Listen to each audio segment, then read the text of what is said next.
మా ప్రియులారా, దేవుడు లోకమును ఎంతో ప్రేమించెను, కాగా తన అద్వితీయ కుమారుని యందు పుట్టిన వాని యందు విశ్వాసముంచు ప్రతివాడు నశింపక నిత్య జీవము పొందినట్లు ఆయన అనుగ్రహించెను. ప్రయాసపడి భారం మోసుకొంటున్న సమస్త జిల్లారా, నా ఎద్దుకు రండి, నేను మీకు విశ్రాంతిని కలగజేసిన యేసుక్రీస్తు ప్రభువారు సెలవిస్తున్నారు. ఏ భేదమును లేదు, అందరూ పాపము చేసి దేవుడు అనుగ్రహించి మహిమను పొందలేకపోవచ్చున్నారు. నీతిమంతుడు లేడు, ఒక్కడునూ లేడు, గ్రహించువాడెవడనూ లేడు, దేవుని వెతుకువాడెవడనూ లేడు, అందరూ త్రోవ తప్పి ఏకంగా పనికి మాలిన వారేనని బైబిల్ గ్రంథం సెలవిస్తా ఉంది. ఏలయనగా పాపము వలన వచ్చి జీవితం మరణం, అయితే దేవుని కృపావరణం మన ప్రభు అయిన యేసుక్రీస్తు నిత్య జీవము.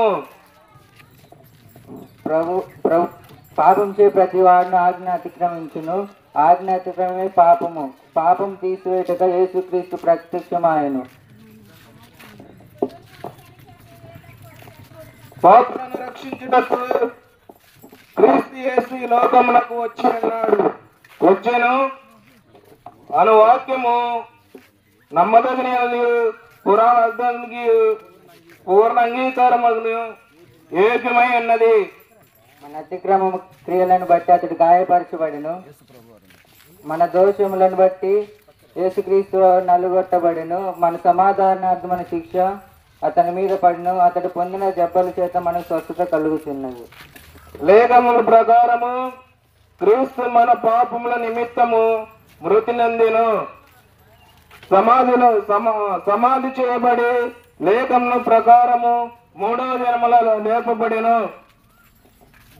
మరి ఎవని వలన రక్షణ కలగదు గాని ఈ నామంనే మనం రక్షణ పొందవలను గాని ఆకాశం క్రింద మనుషుల్లో ఇవ్వడం మరి ఏ నామమున రక్షణ పొందలేమని యేసుక్రీస్తు ప్రభువు సెలవిస్తున్నారు.